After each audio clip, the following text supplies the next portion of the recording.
Governments always tell us they're fighting for your and my financial freedom. They talk about economic stability, growth, and golden opportunities. But if we actually look at history, we see a very different picture.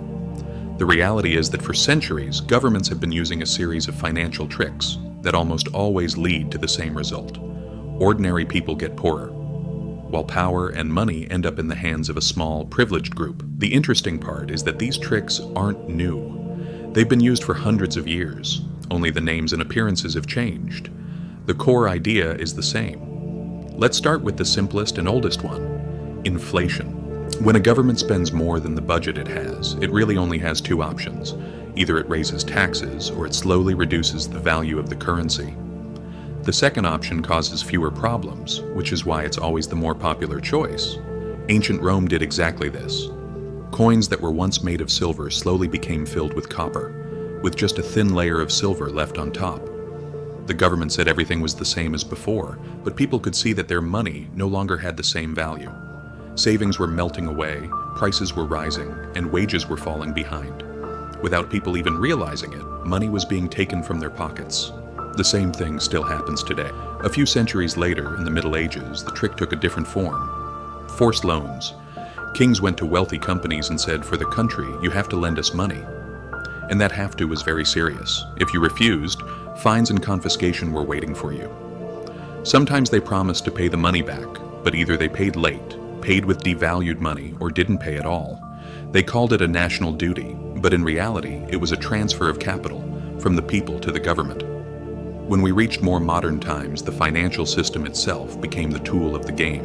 For example, when the Bank of England was established, it wasn't out of goodwill. The government needed money for war. Wealthy people lent money to the government and received guaranteed interest. Where did the money for that interest come from? From taxes on things ordinary people used every day. The result? Money was collected from the bottom and profits went to the top. This pattern continues to this day.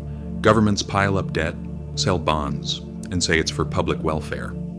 But a large part of that money goes to big corporations, military industries, and bank bailouts.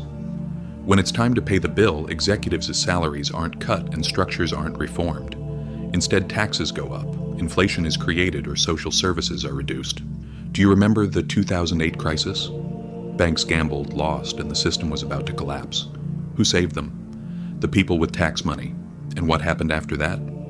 Those same banks came back stronger than before. The profits were theirs, the losses belonged to everyone. They called it saving the economy. Even retirement systems aren't safe from this game. For years you pay into government systems hoping you'll be secure later. But very often that money isn't actually saved. It's spent immediately, and in return, you're given a promise that the future will take care of it. When the future arrives and the population ages, they say reforms are necessary. Higher retirement ages, lower payments, and weaker purchasing power. It's all one pattern. They call inflation growth.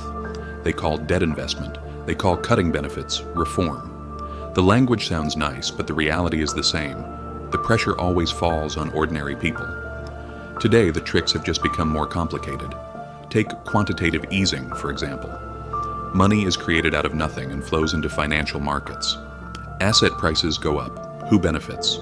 Those who already own assets. Everyone else only feels the rising cost of living, or hidden taxes. Instead of saying taxes have been raised, prices are increased. You might think your salary is higher, but when you realize you can buy less at the end of the month, you've actually lost. The problem isn't just money, it's complexity. The laws are so complicated that no one really understands them. When you don't understand what's happening, you can't resist it. That, in itself, is a trick. So, why does all of this matter?